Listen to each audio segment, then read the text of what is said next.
Àwọn ọba àtàwọn àgbààgbà ilẹ̀ Haúsá wọ́n mà ti bẹ̀rẹ̀ ogun o sí ààrẹ Bọ́lá Ahmed Tinubu tó sì ti ń fọgbọ́n pàrokò ránṣẹ́ sí pé ewu ń bẹ lóko lóńgẹ́ ò lóńgẹ́ fúnra ewu ni, àti pé ó ṣeé ṣe kí wàhálà ńlá kó bẹ́ sílẹ̀ lórílẹ̀‐èdè nígbàkúùgbà sí àsìkò yìí nítorí pé inú ń bí àwọn èèyàn gidigidi.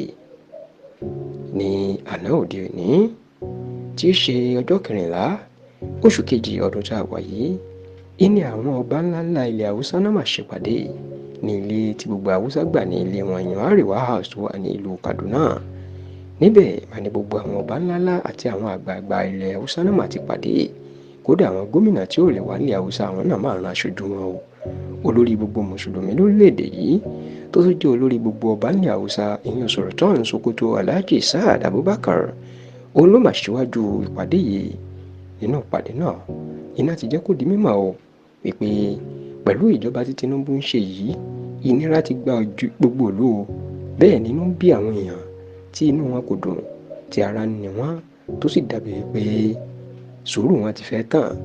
Olóyún láti ìgbà tí Tinubu ti gbàjọba tí ìnira ti lágbára ni làwọn tí ń pẹ̀tù sáwọn èèyàn wọn nínú. Àwọn gómìnà ní ìpínlẹ̀ kọ̀ọ̀kan náà ń pẹ̀tù sí wọn nínú.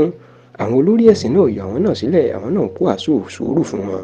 Ṣùgbọ́n wọ́n ní nígbà tí ò sáyè padà, wọn láwọn ò mọ báwọn ṣe fẹ́ wàásù sùúrù mọ́ o. Ó ní sùúrù àwọn ọmọlẹ́yìn àwọn ti fẹ́ tán ní Haúsá báyìí o. Ó sì ṣeé ṣe kí wọ́n fa ìbínú yọ. Wọ́n wá ránṣẹ́ sí Tinubu ìpé kó tètè wá wọ̀rọ̀ kó fi ṣàdá o.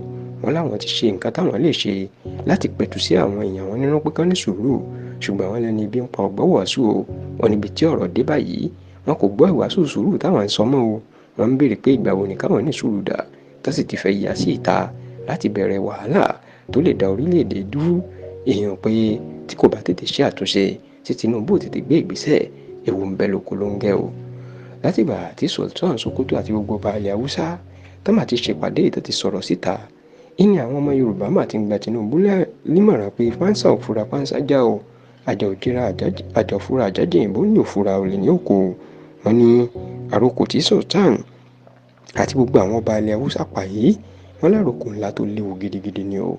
Àti pé wọ́n ń fọgbọ́n sọ fún ni pé àwọn ṣeéṣe káwọn bẹ̀rẹ̀ wàhálà pẹ̀lú ẹ̀, àti pé pẹ̀lú bó ṣe jẹ́ wípé gbogbo àwọn ọba ńlá ilẹ̀ Haúsá, kódà àti Emir ìlú Kano Alhaji Adobayero àti Alhaji Abdulmumin Kabir tó jẹ́ Emir ìlú Katsina, tí wọ́n jẹ́ àwọn ọba ńláńlá nílẹ̀ Haúsá tó tún wà lẹ́gbẹ̀ẹ́ Sultan, tí wọ́n ń sọ̀rọ̀ tí ẹgbẹ́ àwọn àgbà ilẹ̀ Haúsá Arewa Consultative Forum, ẹgbẹ́ àwọn ọ̀dọ́ ilẹ̀ Haúsá, àpapọ̀ ẹgbẹ́ àwọn ọ̀dọ́ ilẹ̀ Haúsá àtàwọn ẹgbẹ́ míì, ìyún Coalition of Northern Growth CNG pẹ̀lú àwọn ẹgbẹ́ míì tí wọ́n wà ń bẹ̀.